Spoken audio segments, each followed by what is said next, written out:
What's up, guys? Today we are looking at Metapop and a competition that they are running at the moment. Now, this is something a little bit out of my wheelhouse, but I wanted to bring it up to you because in this particular competition, which is to remix a GRIMES track, the way that they're running it is different to how they regularly run these competitions. Now, instead of having judges pick their favorite song and award them the grand prize, in this competition, the winner is going to be picked completely by random. And what that really means is that you've got no excuse not to enter this competition.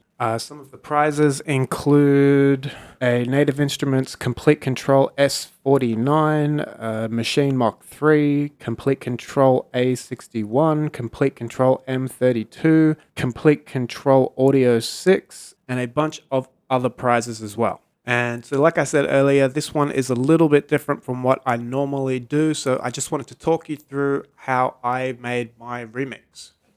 So let's get into it. So to enter this competition, the first thing you're going to need to do is download the stems for the grime song You'll Miss Me When I'm Not Around. Now, I don't know about you, but when I am first faced with bunch of stems, it can be a little bit overwhelming as to where to begin. So the first thing I did was focus on recognizable things. I knew that I could grab these drum sounds like a clap, a kick, a snare, and I could make myself a little drum kit. So I did chop up all of the drum sounds, but these are the sounds that I ended up actually using in my remix. Kick, clap, closed hat, and an open hat. Now from there, I started chopping up some of the more melodic sounds. After trying and failing to create something out of the guitar stem, I moved on to the bass.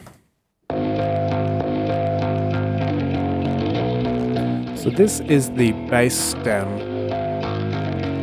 And I started scrolling through and I wasn't quite sure what I was going to do with this. And then I got over here. I realized that they changed the bass sound later in the song. So that intrigued me, but then I saw this. Right at the end of the song is this big note. So I had it all the way over there. This is the last bass note of the song.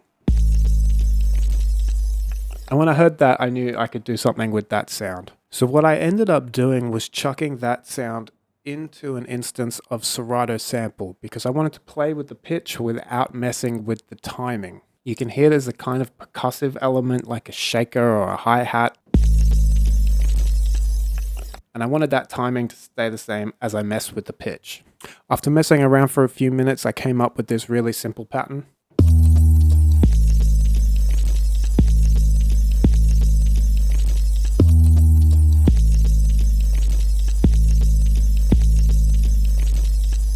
And after recording that in, I added these drums to it.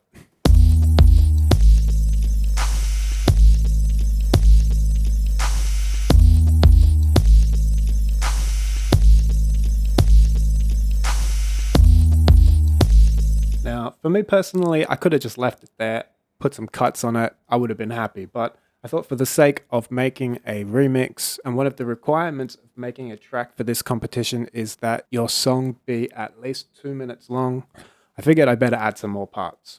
So the next thing I did was chuck in the lead vocals.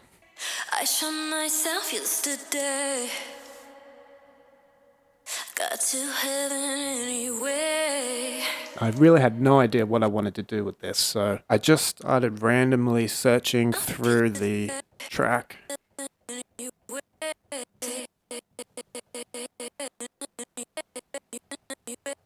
And I thought, that actually sounds pretty cool just by itself. So what I did was take a bunch of essentially randomly chopped up slices, and I came up with these samples.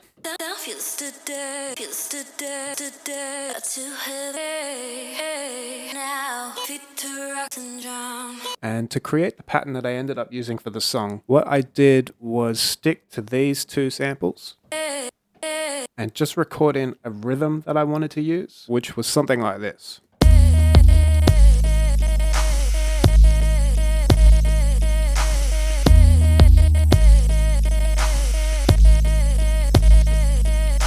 From that point, I quantized what I did, I cleaned up all of the notes, and then, again, basically randomly assigned each of these notes to a different slice. And this is the pattern that I ended up with.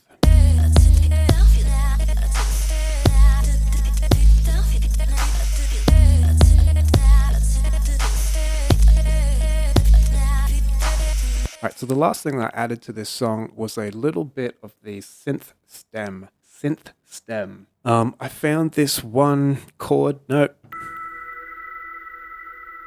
I pitched it down 8 semitones. And then I also pitched it down 5 semitones. Now I wanted to thicken up that sound a little bit, so I also copied these pads up an octave each, which ended up being 4 semitones and 7 semitones. When you hear these played together, it's a much thicker sound than the original. And with those, I just came up with this really simple pattern.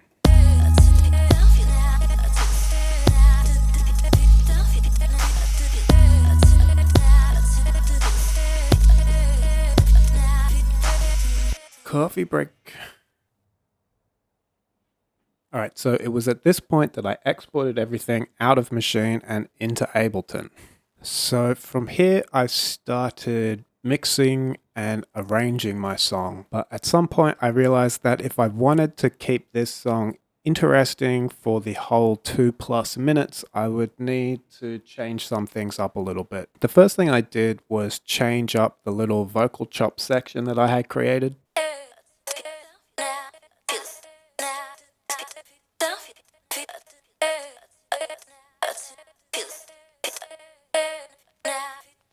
Now the way I created this effect was using Ableton's built-in warp engine. Now all I did was select my clip, head down to the warp engine. Generally this is set to transients, but I just set it to 1/4. I made it so the sample would just play forward once, and I turned it down to 53%. That gives you the effect that you just heard. You can listen to it here in context.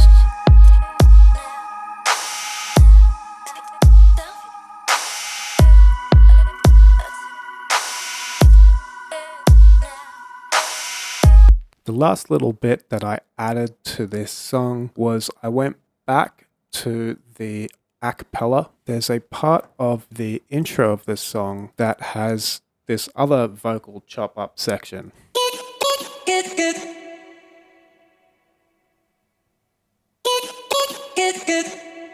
So I used those notes, I chopped it up myself, and I came up with this little feature sound.